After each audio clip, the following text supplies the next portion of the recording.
All of the research that we've done on confidence shows you get confidence not by doing the things you know you can do. You gain confidence by trying things that are hard for you. Girls need to take more risks and they need to do some failing.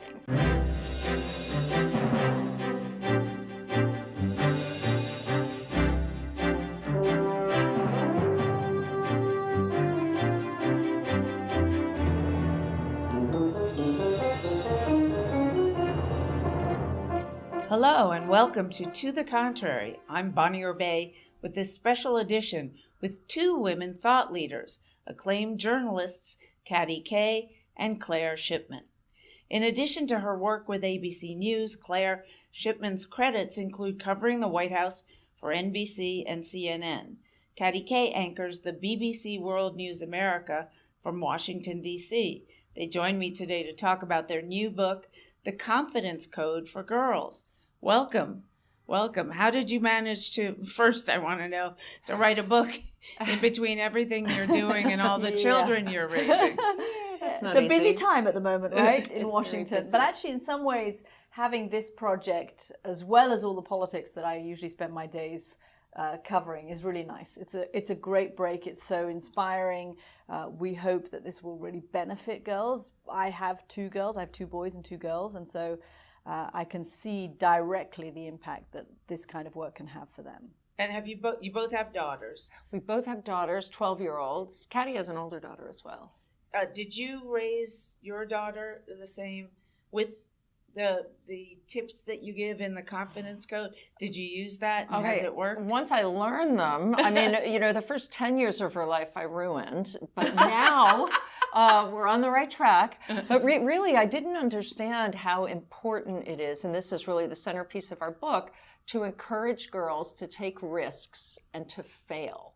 And that it's a parent's job. The best thing we can do to help them build confidence is stand back and let that process happen, right? And so instead of running around and trying to manage emotions and fix problems, you can, suffer through the watching them struggle and know that they're going to be better off.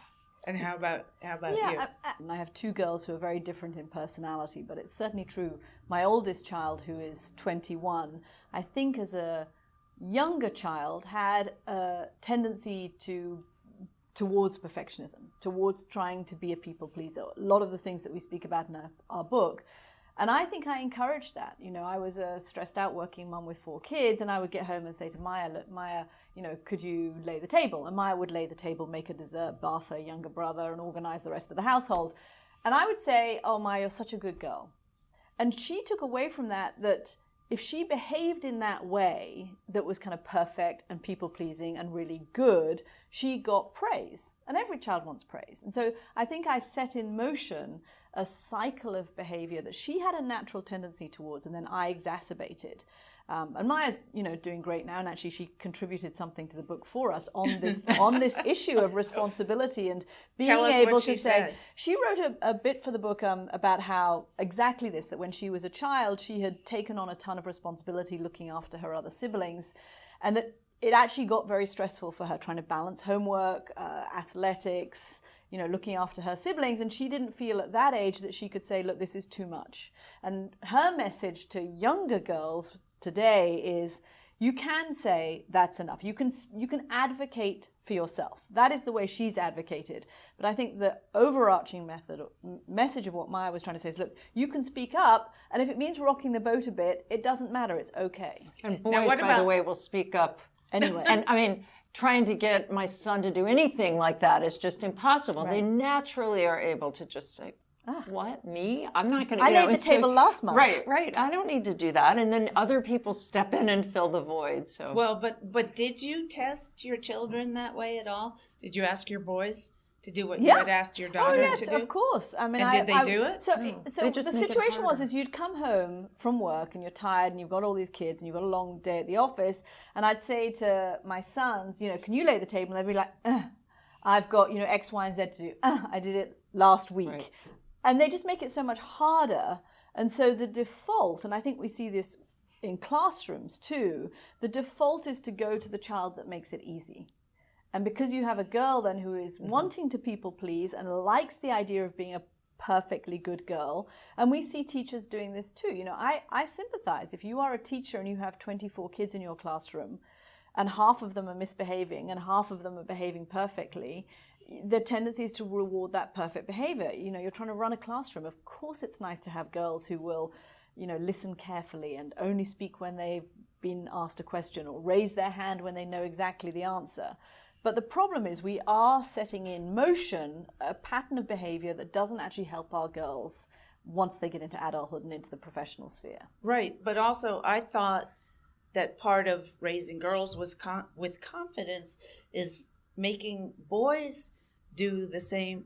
You know, everybody does chores equally. So as a successful journalist, as a woman in the forefront of being a successful female journalist, you didn't feel that you could push beyond, you know, tell your sons, I'm sorry, your sister has been doing it and you have to do it's your turn now. Oh yeah, of course. And you know, everyone in my household, both our households, have, you know, chores they have to do, and they can complain about it, but they still have to do them. But there is something in the reward cycle of that phrase good girl that sets girls up for an expectation of perfection.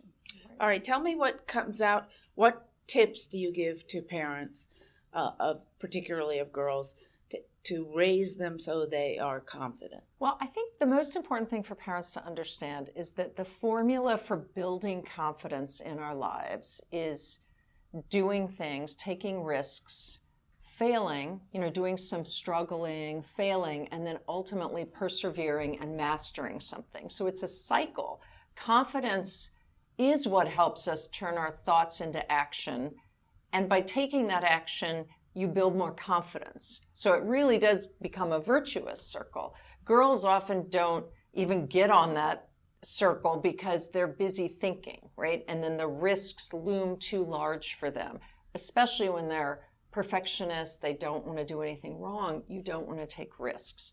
So the most important thing we want parents to understand and girls to understand in this book is that girls need to take more risks and they need to do some failing. This is going to be very counterintuitive for all the reasons we've been talking about, but you can start small. You can identify how to get them out of their comfort zone in ways that don't feel terrifying, that just feel a little frightening. And for every girl, it's different. So we can't say, okay, here's the formula. Tell them to go raise their hand in class. That's not always a problem for every girl. For some girls, it's going to be a risk to, you know, write a paper a certain way. For other girls, it's going to be a risk to talk to a whole group of people. For other girls, it's a risk to try a new sport. So identify what it is your daughter might be a little bit interested in, but is worried about, and really encourage her to do it, and then help her through the process. How do you evaluate what's happened? How do you applaud the struggle and that process? And I mean, the way we live today, it's really hard to even remember what happened yesterday rather than, you know, a month ago. And sometimes I have to force myself to say, oh, Della, remember when this happened 3 months ago? And look at you now, right? So you have to really try to be deliberate about looking at that whole chunk of time. But I think that's the most important thing for parents to understand. And you think that's the most important element too from the book, or are there other things that you think that they should pay attention to? Our girls are doing incredibly well academically, right? This is the conundrum. They are doing better than boys in school. They're getting more degrees. They're getting more postgraduate degrees. We're even getting more PhDs than men at the moment. So why is it that we have this gap in confidence? And I think that's what so many mothers, but also fathers, have come to us and said, look, you know, I've got this daughter, she's so talented, but she doesn't believe she's as talented as she is, and she holds herself back from trying things. The poll that we conducted in conjunction with the book shows that between the ages of 8 and 14, girls lose confidence by about 30%. Boys don't have that drop off, and we never really regain it again. So what is it that is stopping girls from believing that they can achieve in the same way that anything that they want to do in the same way that boys can? And how can we get over that hump? And all of the research that we've done on confidence shows you get confidence not by doing the things you know you can do. You gain confidence by trying things that are hard for you, that are new, that are difficult, that push you outside of your comfort zone. I like to say I read the news to millions of people around the world every evening. It doesn't test my confidence anymore. I know I can do it. Give me the job of an accountant or a lawyer or a doctor, or a teacher, I would be terrified. The only way I'd ever know if I could do that would be to try it. And that's what we're trying to get our girls to say, is you have to try it. And with that trying process, inevitably will come some failure. But all of the research that we've done on the issue of confidence in girls shows that for girls, the whole process of failing looms really large. It's something that between the ages of about 12 and 14 becomes a real problem for them. They feel that they're not allowed to fail and they become afraid of failure. And that's going to make them less likely to take risks, less likely to try those hard things. When they, in that drop-off period between 8 and 14, when they start to lose confidence, what other triggers besides not having, and why doesn't it happen to boys in your research? Well, this is what's most interesting, right? What is going on with girls that this plummet happens? So as we dug into this, we realized, like everything else in life, it is a mix of nature and nurture. So there is some nature involved, right? I mean, puberty, we get a lot of different hormones, boys and girls do, at puberty. And estrogen and the way our brains develop, suddenly at puberty, our EQ soars, we become much more aware of the world around us. These are all great things, actually. They're really big assets in terms of later life, management skills, the way we conduct ourselves. But those things can also make us more cautious. Mm-hmm.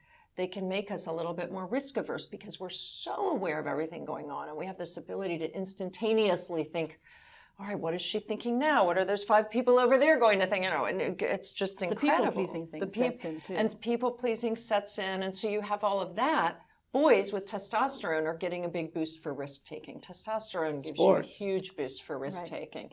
And then combine that biology with what Katty and I were talking about with parents and teachers, just kind of inadvertently encouraging the good girl syndrome, because who doesn't like that, right? Again, it's just somebody who's getting all the answers right, somebody who's diligent and doing all their work. And getting A's in school. Yeah, we really reward that. And by the time girls are in high school, they're full-blown perfectionists who don't want to fail. So this is the process that we see that, and boys essentially are naturally learning confidence because they just fail naturally. What about the social influence of women? Sometimes they start out as, but Beyonce, Taylor Swift, Madonna, who parade around half naked on stage, are all beautiful. What does that do to girls' confidence? There's an enormous amount of pressure on girls today from media outlets, what they see in the media, and especially social media. It's, one of the things we looked at is that girl rumination, which is something women do much. I remember there was a Harvard study years ago that said men get upset about something and they go punch a wall or have a drink or whatever. Women just ruminate and ruminate. Right. And we just do it more than men do. And that habit starts at puberty. So then you take that habit where suddenly 12, 13-year-old girls are thinking and overthinking, combine it with social media, it explodes. I mean, the power of that explodes because girls can never escape. You have a bad day at school, somebody says something mean, you feel that you don't like the way you look, you don't get away from that, right? It keeps going and keeps going, so your brain doesn't get a break. One of the things... But isn't it hard, if this is caused by estrogen, isn't it going to be that much more difficult to teach, especially girls, to overcome something that's part of their body? It is, but you can. I mean, this is what we're really... It's basically cognitive behavioral therapy, right? It's first recognizing. So the number one thing that will help girls and women understand how to stop the cycle of overthinking is recognizing that it's happening in the first place. So if we can help girls understand, and we do this through scenarios and quizzes, right? It's not just a treatise on, hey, here's how to build your confidence, because we knew that would bore everybody to death. But these are scenarios that help them understand, am I a catastrophic thinker or am I a mind reader? And they start to see what these thinking patterns look like. And what do you do about it? We have very simple tools that actually are incredibly effective. I mean, I'm an overthinker, and the tools we wrote about in our last book are really helpful. Yeah, and I think the other thing that's important is for girls to realize partly that failure happens to everybody and hurdles happen to everybody. Well, and everybody who's successful has failed, of course, before. J.K. Rowling, Beyonce, you can name them, and to show those girls that it happens in your own life too, right? As a parent, I think it's very important that we think, what is the role model we're giving our girls? Because if we project an image of confidence, if we only ever praise success, for example, or overpraise success, or try and make everything perfect in our own lives, then we're setting our girls up to think that that is the standard that they have to reach. We had incredible success recently with the campaign that we've launched called Capture Confidence with Instagram. And one of the things we wanted to do was say, look, social media is here to stay. You're not going to be able to avoid it, but use it in a positive way. And if you're finding a tribe that inspires you, or you're looking at pictures that are not negative but positive, that can have a huge impact on our brains too in a positive way, a big kind of hit of oxytocin. I mean, really positive stuff happens. So we ask girls, and Instagram asks girls everywhere, to post pictures of themselves not looking perfect, not Photoshop, but doing things that make them feel confident. I mean, the girls who launched the campaign, there's one girl who dances. She's an incredible dancer. She does not have a standard dancer's body, right? The response has been incredible. A disabled girl, Ellie, who's a protester, speaks up for things, and that response has been amazing. So partly it's just trying to direct them to authenticity online and not to some fake image. But don't hard. they get, when she does that, doesn't she, the dancer with the non-dancer's body, doesn't she get criticism too? But I think what she's seen, at least in this recent campaign, the positive feedback has so outweighed any of the trolling that it's affirming. I think there's a real desire. I mean, we were really struck by the Instagram campaign and how quickly it took off for girls, because I think there is a desire for them. Social media is part of their life. So to have that as a positive outlet rather than a source of stress is very appealing for them. And but I have heard young women over the last 5 or 10 years say that they're feminists, but they see sex as a great power, and so they dress, with lots of cleavage showing, with their, with you name it. And they see that as a power they can use over men. What's your response to that? That is also an online issue too, right? Yeah, it is an online issue. It's terrain that we didn't have to fully explore. Because we're only looking at 8 to 12-year-olds. Yeah, we were kind of lucky in this book because, that next age jump would have gotten us into very different territory. But there was a lot of interesting debate about this in terms of clothing standards in school. Because there were a lot of even girls who were at age 12 saying, well, it's not fair that, boys can do this and I can't wear spaghetti straps. Right. And that doesn't feel empowering to me. And of course, the mother in me wanted to say, well, I'm really glad you're not wearing spaghetti straps. But I was trying to see this from both sides. And I think it's, I hope everybody can have this debate. Because it's a great discussion. One good thing I think that's come out of the whole Me Too movement, and the timing of this book has coincided with a discussion that we're having about Me Too and Time's Up, and as we call it, Speak Up as well. And we have a manifesto in the book. We touch on the issue of Me Too and sexual harassment in a way that's kind of subtle, but we talk about a manifesto for girls of how they should be able to demand respect for their bodies, and be able to speak up against any form of abuse of themselves.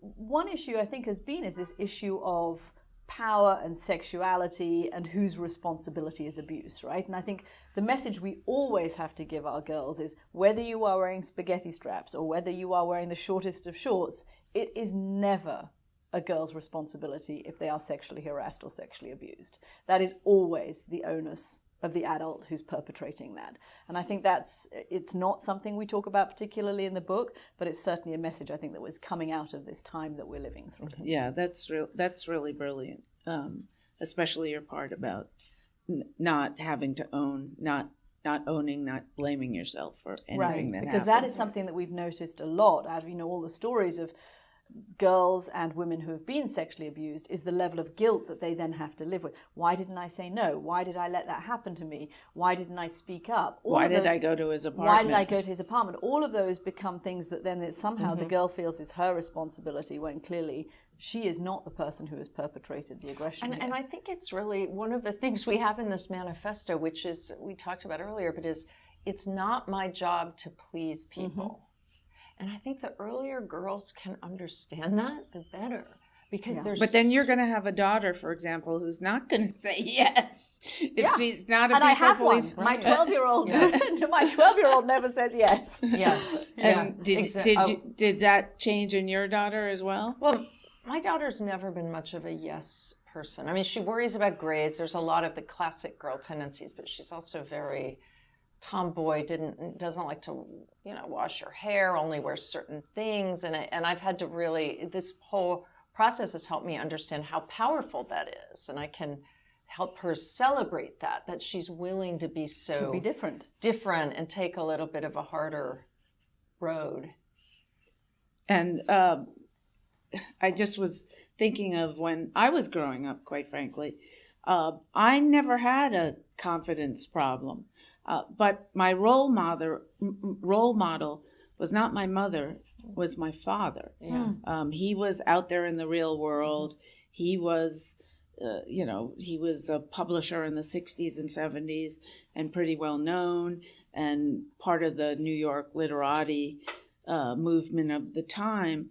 And so I was able to watch that as a role model. And I don't think I ever thought there was anything I couldn't do.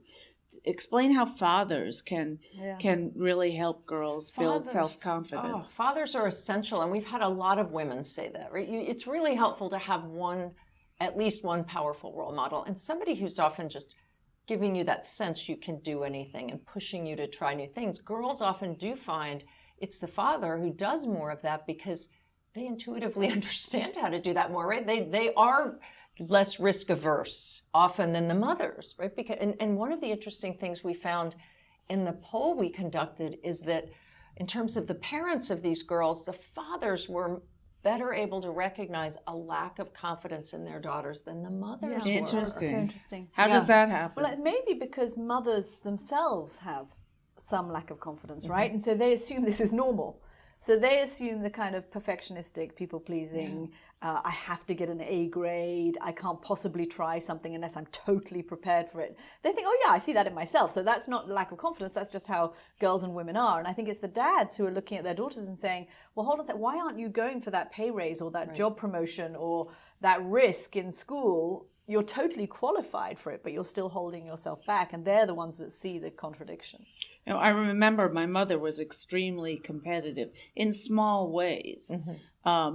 But how, if you're encouraging girls to be more out there and to be more self-assured, are you encouraging them to be more competitive? And is that a good thing in every situation? It doesn't mean that girls can't be competitive, and also what we've seen with a lot of girls and women, aware of what that means to the world around them. It's not whether you have confidence or you don't have confidence, but what's your strength? What does your kind of confidence look like? Because it's possible to be confident and quiet. It's possible to be confident and loud. The thing about confidence, and when we were doing our book for women, I came to describe it as this, is your perception of your abilities in line with your abilities? And women's perception of their ability tends to skew low. And all we really want to do is bring that perception in line with your ability. Because if you are honest about your achievements and your talents and how valid you can be in the world, then you can achieve things. If you constantly skew low in your perception of your ability, you will hold yourself back from trying new things. And that is a perfect place to end. Thank you both for this very enlightening conversation. Thank you. Thank you, Claire Shipman and Katty K. That's it for this edition. Please follow me on Twitter and visit our PBS website, pbs.org/to the contrary. And whether you agree or think to the contrary, see you next week.